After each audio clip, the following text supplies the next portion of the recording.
Ship जब बंदरगाह से निकली तो कैप्टन को पता है कि जहाज में पूरे 23 क्रू मेंबर हैं, पर सफर के अगले दिन उन्हें देखने को मिला कि एक अनजान बंदा इधर उधर घूम रहा है, आसपास की चीजों की ले रहा है तस्वीरें। सच मालूम करने पर पता चला ये बंदा जहाज में है एक पैसेंजर के तौर पर। कैप्टन की उस बंदे से मिलने के मात्र 13 दिन बाद जब शिप पहुंची समंदर के बीच, अचानक हुआ एक जोरदार धमाका। यह थी container ship Flaminia. Container ship Flaminia is on fire and 7 firefighters are missing. MSC Flaminia croise toujours quelque part en mer Celtique au large des côtes françaises. Actuellement, il remonterait vers le nord. The wall of flame burning out of control. 300-meter container ship Flaminia is being loaded with cargo. Story की शुरुआत हुई आज से मात्र 12 साल पहले 30 जून सन 2012 को। ये है देश अमेरिका के दक्षिण में स्थित न्यू ऑरलिंस पोर्ट। यहाँ एक कंटेनर शिप MSC फ्लेमिनिया पर कार्गो लोड किया जा रहा है। कार्गो में लगभग 3000 से ज्यादा कंटेनर्स रहेंगे। आज का दिन काफी अच्छा था। लोडिंग खत्म होने से पहले सूरज ढल चुका है। इस 30,000 कंटेनर में लगभग सभी तरह के सामान लोड थे। ये था एक जर्मन कंटेनर शिप। लंबाई थी लगभग 300 मीटर जबकि चौड़ाई है 40 मीटर। करीब 46 किलोमीटर पर आवर की स्पीड से चलने में सक्षम है। शिप यहाँ से जाएगी चार्ल्सटन। ये एक छोटा स्टॉप है, वो भी कुछ ही समय के लिए, जबकि जहाज की आखिरी डेस्टिनेशन होगी देश बेल्जियम का एंटरबर्ग बंदरगाह। इस पूरे सफर में मौजूद रहेंगे 23 क्रू मेंबर। लोडिंग के समय सभी लोग अपने अपने काम पर थे। पूरी तरह लोडिंग कंप्लीट होने में लगभग 12 घंटे लगते थे। आज भी लगभग इतना ही वक्त लगा। इस तरह रात को लगभग 3000 कंटेनर से शिप पूरी तरह लोडेड था। लोडिंग कंप्लीट होने के बाद सभी कंटेनरों की जाँच की गयी। शिप का काम हमेशा से मुश्किल का रहा है, खासकर लोडिंग के टाइम, क्योंकि इन्हें छोटी छोटी चीजों पर बड़े बारीकी से ध्यान रखने की जरूरत पड़ती थी। सबसे ज्यादा ध्यान उन कार्गो पर रखी जाती है जिसमें होते थे ज्वलनशील पदार्थ। इन कंटेनरों को पहचानने के लिए उस पर एक अलग तरह की लेबल लगाई जाती थी। लोडिंग के बाद जांच का पूरा काम खत्म करने में रात गुजर गई। फाइनली हुआ सवेरा, यानी आज है 1 जुलाई सन 2012। सुबह सुबह शिप अपने मंजिल की तरफ बढ़ चली। समंदर में पहुंचकर सी ऑटो पायलट एक्टिवेट कर दिया गया। इस पूरे सफर में लगभग 15 दिन लगेंगे, जबकि जहाज दूरी तय करेगी लगभग 10,000 किलोमीटर से भी ज्यादा। 23 ऑफिसर्स तथा क्रू के अलावा अतिरिक्त यात्री भी थे। इस तरह शिप के माध्यम से यात्रा पूरी करना आसान तो नहीं था और सही तरीका भी नहीं है। इससे अच्छा तो होगा कि आप प्लेन से जाएं। शिप की तुलना में प्लेन से यात्रा काफी जल्दी पूरी होगी, पर एक जोनी रोसेन नाम का बंदा प्लेन से आसान रास्ता चुनने की बजाय शिप का रास्ता चुना। उसके नजर से ये सफर भले ही बोरिंग है, पर है उससे कई गुना ज्यादा मजेदार। उसके पास यूरोप का टिकट था, इसलिए आसानी से सवारी करने की परमिशन मिल गई। अगले दिन 1 जुलाई शिप पहुंच गई चार्ल्सटन, जहां पर कुछ कंटेनर को शिप से उतारा गया तो कुछ को किया गया लोड। लोडिंग कंप्लीट होने पर शिप वापस से अपने मंजिल की तरफ बढ़ चली। बंदरगाह से डिपार्ट होने के बाद से ही जॉनी ने कई सारी तस्वीरें ली। इसके बाद का सफर बिल्कुल नॉर्मल था। चीजें प्लान के अनुसार चलती रही। 2 से 3, 3 से 4, पूरे 13 दिनों के सफर के बाद फाइनली शिप पहुंच गई समंदर के बीच। अटलांटिक महासागर का आधा से ज्यादा का सफर कंप्लीट हो चुका था।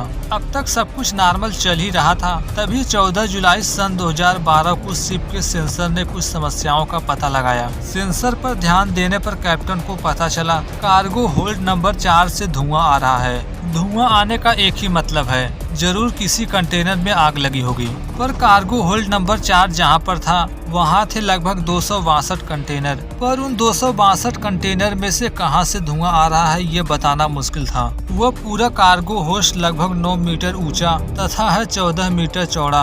कैप्टन ने जल्दी से प्लेन का कंट्रोल खुद के हाथ में लेने के साथ साथ क्रू मास्टर स्टेशन पर इमरजेंसी की सूचना दी है। फायर फाइटर को जैसे ही फायर अलार्म मिला सभी अपने अपने काम पर लग गए। जैसा कि अभी तक सिर्फ धुएं का ही पता लगा था, पर कहीं न कहीं कैप्टन को उम्मीद है कि जल्द ही आग लग सकती है। इस समय शिप की स्पीड थी लगभग 30 किलोमीटर पर आवर। वे जानते हैं यदि जहाज इसी स्पीड से चलती रही तो तेज हवाओं की वजह से आग जल्द ही बाकी कंटेनरों तक फैल जाएगी। समझदारी इसी में है कि स्पीड कम की जाए। Fire fighter cargo host number 4 के पास जाने से पहले फायर सूट, आग बुझाने वाले यंत्र तथा उन सभी प्रकार के उपकरण को अपने साथ ले गए जो काम आएंगे आग बुझाने में। जबकि बाकी लोग जो पीछे पीछे आने वाले थे उन्हें कार्बन डाइऑक्साइड गैस लाने को कहा गया। वैसे इन्हें आग बुझाने के लिए कार्बन डाइऑक्साइड गैस की कोई जरूरत नहीं थी, क्योंकि कार्गो में पहले से ही कार्बन डाइऑक्साइड छोड़ने के लिए एक सुराग था। ये सुराग सभी कार्गो होस्ट में थे। ये सिर्फ एक बटन से कार्बन डाइऑक्साइड गैस पहुंचाकर आग को बुझा सकते हैं। ऐसा किया भी गया। कार्गो होस्ट नंबर 4 में कार्बन डाइऑक्साइड गैस भेज दी गई। कैप्टन को पूरा विश्वास है जल्द ही कोई अच्छी खबर मिलेगी, पर इसके बाद इससे भी बुरा हुआ। अचानक एक और इमरजेंसी अलार्म मिला, जो ये बताने की कोशिश कर रहा है कि इंजन रूम में जा रहा है कार्बन डाइऑक्साइड गैस, जबकि ये बिल्कुल नहीं होना चाहिए। जैसा कि हमें पता है, छोटे से छोटे इंजन को चालू रहने के लिए फ्यूल के साथ ऑक्सीजन की भी जरूरत होती है। ऐसे सिचुएशन में यदि वहाँ कार्बन डाइऑक्साइड गैस पहुँची तो ऑक्सीजन ऑटोमेटिक खत्म हो जाएगी, जो फायर को आसानी से बुझा सकती है। इसी रीजन की वजह से इंजन को भी बंद कर देगी। अगर ऐसा हुआ तो दोबारा से इंजन को रीस्टार्ट करना बहुत मुश्किल होगा। ये अचानक से गलती हुई कैसे, कैप्टन को कुछ पता नहीं। अब तक इस इमरजेंसी की सूचना नजदीकी बंदरगाह तक पहुंचा दिए थे। इनके मदद के लिए जल्दी हेलीकॉप्टर भेजी जाएगी, पर इतनी जल्दी नहीं, क्योंकि ये अभी भी अटलांटिक ओशियन के काफी अंदर हैं। यहाँ तक हेलीकॉप्टर का आना सेफ नहीं है। यदि इन्हें मदद चाहिए तो कैसे भी करके इन्हें और करीब जाना होगा। किस्मत इतनी खराब है कि इंजन के साथ ही पंगा हो गया। जबकि आग बुझाने पहुंचे फायर फाइटर ने देखा धुआं तो कम हो ही नहीं रहा, बल्कि बढ़ता जा रहा है। सभी यही सोचने पर मजबूर थे, अभी तक तो कार्गो होस्ट नंबर 4 में कार्बन डाइऑक्साइड गैस छोड़ दी गई होगी, धुआं कम होना चाहिए, पर यहाँ तो बढ़ता जा रहा है। इस समय जो भी सिचुएशन है, फायर फाइटर का यही उद्देश्य था कि कैसे भी यहाँ से आग पर काबू पाया जाए। देरी किए बगैर CO2 गैस के पाइप को फैलाने लगे। पाइप को वहाँ तक पहुँचाना थोड़ा सा मुश्किल था, पर ये कर सकते हैं। जब तक ये कुछ कर पाए बहुत देरी हो चुकी थी। अचानक से हुआ एक जोरदार धमाका। कंटेनर रॉकेट की तरह डेक से उड़ गए। एक ही झटके में पूरा जहाज हिल गया। इतने बड़े विस्फोट को देख कैप्टन डर गए। सोचने पर मजबूर हुए आखिर फायर फाइटर सही सलामत है या नहीं। धमाके की वजह से शिप पर एक बड़ा सा जलता हुआ गड्ढा बन गया। आग बुझाने पहुंचे क्रू में से सिर्फ एक ही सही सलामत था। वह देखता है कि बाकी 7 लोग गायब हैं। विस्फोट की तीव्रता इतनी तेज थी, हैच के कवर ही उड़ गए। कई सारे कंटेनर समंदर में गिर रहे थे। शिप पर अभी भी हजारों कंटेनर हैं। डर इस बात का था, अगर एक और विस्फोट हुआ तो इम्पैक्ट इससे भी बड़ा होगा। इस समय कैप्टन की सिर्फ एक ही जिम्मेदारी है, सभी क्रू मेंबर का जान बचाना। अगला धमाका हो इससे पहले सभी क्रू को नीचे उतारना था। पूरे शिप में इमरजेंसी डिक्लेयर कर दिया गया। कहा गया कि हम सभी को शिप छोड़ना होगा। इसी के साथ बंदरगाह पर कई बार मेडे मेडे का कॉल किए। मेडे मेडे का कॉल तभी किया जाता है जब प्लेन या फिर शिप में आई हो इमरजेंसी। इस समय शिप था एक चलता फिरता टाइम बम के समान। शिप के पीछे के साइड एक लाइफ बोट था। वहाँ पर जो भी क्रू मेंबर थे सभी सवार होने लगे। जब कैप्टन के जाने की बारी आई तो उन लोगों को कॉल किया गया जो गए थे आग बुझाने, पर उनकी तरफ से कोई भी जवाब नहीं मिला। इस तरह कैप्टन उन्हें छोड़कर जा भी नहीं सकते। अब तक आग डेक के चारों तरफ फैल चुकी थी। धमाके की वजह से जितने भी लोग जख्मी हुए थे, जिन्हें सबसे कम चोटें आई थी, होश में आने लगे। जो भी लोग सबसे पहले होश में आए उन्होंने बाकी लोगों को भी जगाया। अब तक पीछे का रास्ता कंटेनरों की वजह से पूरी तरह बंद हो चुका था। डेक पर गिरे हुए कंटेनर तथा धुएं के बीच ये लोग अकेले फंसे पड़े थे। 4 लोगों को तो उसी समय ढूंढ लिया गया, पर 2 लोग थे अभी भी लापता। बचे हुए लोगों ने कैप्टन से कांटेक्ट किया। बताते हैं कि हम में से कुछ लोग जीवित हैं, पर कुछ लोग अभी भी लापता हैं। हम चारों तरफ से धुएं तथा कंटेनर से ढके हैं, कैसे भी हमें बाहर निकाला जाए। इस समय सभी क्रू का एक ही सवाल था, आखिर इतना बड़ा धमाका हुआ कैसे? क्या इसमें किसी की साजिश थी या फिर है कोई और ही रीजन? सच जानने के लिए हमें 13 दिन पीछे जाना होगा। कुछ क्रू का शक उस बंदे पर गया जो इस शिप में था एक पैसेंजर के तौर पर सच्चाई तो कुछ और ही थी। धमाके का असली रीजन था क्या, ये जानने के लिए हमें 13 दिन पीछे जाना होगा। उस समय जब बंदरगाह पर सारे कार्गो लोड किए जा रहे थे।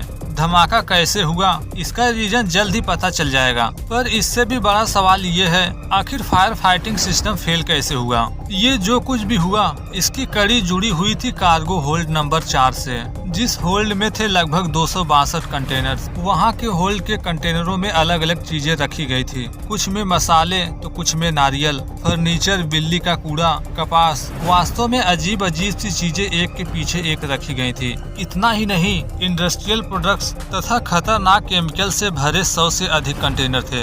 इन सारे सामान को एक साथ देखकर सभी के मन में एक ही सवाल होगा, क्या अलग अलग कंटेनर में रखे सामान एक दूसरे के साथ मिलकर किसी तरह का केमिकल रिएक्शन कर सकते हैं जिससे हो इतना बड़ा धमाका? ज्यादातर सामान तो ऐसे थे जिनसे किसी तरह का कोई रिएक्शन नहीं हो सकता, पर 90 कंटेनर्स ऐसे थे जो भरे थे पीवीसी पाउडर से। पीवीसी यह क्रेडिट कार्ड से लेकर कपड़ों तक हर चीज में इस्तेमाल होने वाली एक आम मटेरियल है। वास्तव में पीवीसी पाउडर गर्म होने पर एक खतरनाक रूप ले सकता है, क्योंकि पीवीसी पाउडर स्टील से रिएक्ट करके आसानी से हाइड्रोजन गैस बना सकता है। जैसा कि हमें पता है, हाइड्रोजन होती है एक विस्फोटक गैस। यह गैस आसानी से सफेद भूरे रंग का धुआं पैदा कर सकता है, पर यहाँ एक छोटा सा ट्विस्ट था। पीवीसी से धमाका तभी होगा जब उसे गर्म किया जाए, क्योंकि वह खुद से कभी गर्म नहीं हो सकता।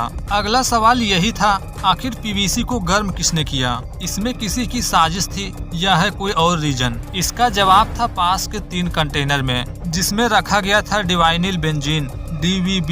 यह केमिकल किस तरह का है इसके बारे में ज्यादा नहीं जानेंगे, बस इतना पता होना चाहिए कि इसे चिपकाने वाले पदार्थों में यूज किया जाता है। DVB एक तरह का रिएक्टिव केमिकल है जो खुद से बहुत अधिक गर्मी पैदा कर सकता था।